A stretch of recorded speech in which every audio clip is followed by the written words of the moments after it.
Bom, vamos então para a nossa terceira e última parte da aula de hoje sobre o livro de Juízes. Quero destacar 3 pontos chaves para a leitura, para que vocês continuem lendo o livro de Juízes numa ótica de considerar os valores centrais da profecia, da memória tribal, diante da tentativa de redatores josiânicos de colocar a fé em Javé ao lado dos interesses de Estado.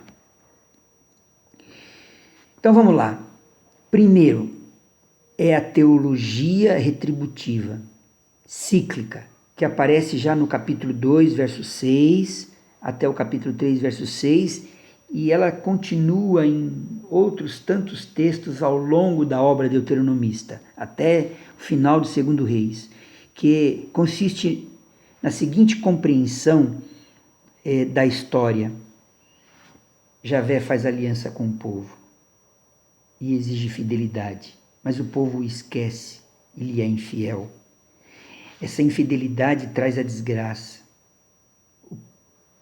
Deus tem piedade desse povo, lhe é misericordioso e suscita líderes que libertam o povo da desgraça.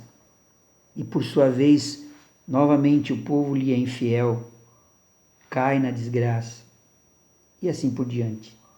Essa é a teologia da retribuição típica do profetismo e do deuteronomismo. Uma teologia que, trazida automaticamente para os nossos dias, pode acarretar catástrofes no modo como se entende a história e no modo como se engaja a fé na história.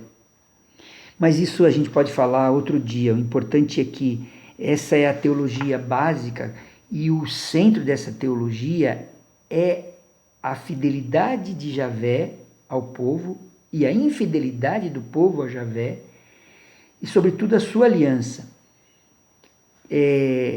O que se destaca aí é a misericórdia de Deus, que, não obstante a infidelidade do povo, ressuscita o povo, resgata o povo. E o resgate é interessante, é feito através da mediação, a mediação de líderes, de protagonistas da história. É isso que eu queria enfatizar. Então é uma teologia da manifestação de Deus através daqueles que Ele mesmo suscita dentro da história. Então há um realismo profundo que não elimina a fé, mas entende Deus agindo através de suas mediações humanas.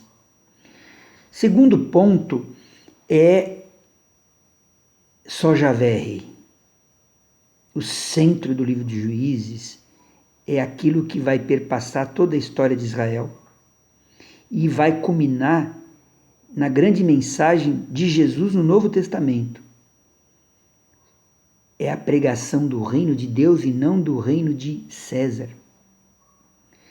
E isso aparece principalmente em Gedeão, no livro de Juízes, capítulo 8, verso 22 e 23, que já destaquei para vocês no início do nosso curso, e em Joatão. Joatão é perseguido, foge de Abimeleque, mas ele pronuncia uma palavra forte. Joatão diz: Abimeleque é como um espinheiro. Ele não aceita Abimeleque. Na verdade, não é Saul o primeiro rei, é Abimeleque, mas ele é desbancado pela força de coesão de gente que é contra a monarquia e não deixa Abimeleque imperar.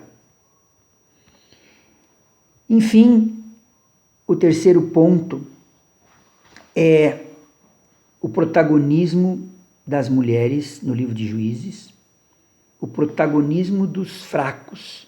O livro de Juízes contém histórias dramáticas e anedóticas, como a de Sansão e Dalila, que mostra a inversão do status. Essa história é magnífica, que mostra a força de Sansão não vale nada se ela não tem propósito. Ou melhor, a força de Sansão é nada diante da fragilidade da mulher. Ele derrota como herói filisteus poderosos, mas é derrotado pela fragilidade de uma mulher. Olha que interessante. É muito curioso. Essa história é popular, está na memória de muita gente, foi para o desenho animado, para o cinema, enfim.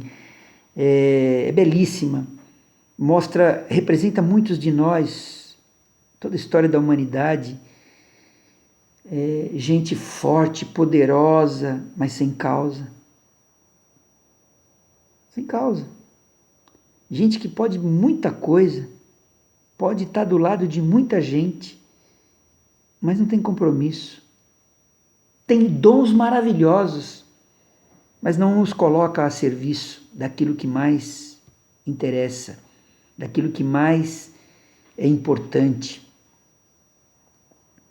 da aliança com Javé e seus desprotegidos pela sociedade. É preciso levar a sério essa anedota. Olha quanta gente hoje assumindo uma causa importante como a guerra contra o coronavírus e nada tem de igreja, nada tem de religião, mas agora usa seus dons, sua força, seu poder ali escondido, latente, para uma grande causa. Mas quantas vezes esses mesmos personagens históricos, atuais, são derrotados por bobagens, por interesses vis? Então, esse terceiro ponto é super importante. O livro de Juízes nos mostra a força histórica dos pobres. Parafraseando um livro do Gustavo Gutierrez, que tem esse mesmo título. Mas eu diria que, na verdade, o livro de Juízes fala da força histórica da fragilidade. Mais ou menos como no discurso de Paulo em 1 Coríntios. A força dos homens, ou a sabedoria dos homens, é loucura para Deus. E é loucura para os homens a fragilidade dos fracos. É paradoxal, aparentemente, mas é assim que o nosso Deus se revela na história. É assim. Busquemos Deus nessa força da profecia tribalista que, graças à revelação, foi mantida na Sagrada Escritura, veio para o Novo Testamento e se perpetua no legado apostólico. É força de ressurreição na memória presente da nossa fé, que o perpetua na medida em que a gente o testemunha a cada dia. Um abraço para vocês. Curtam o livro de Juízes. Até a próxima aula.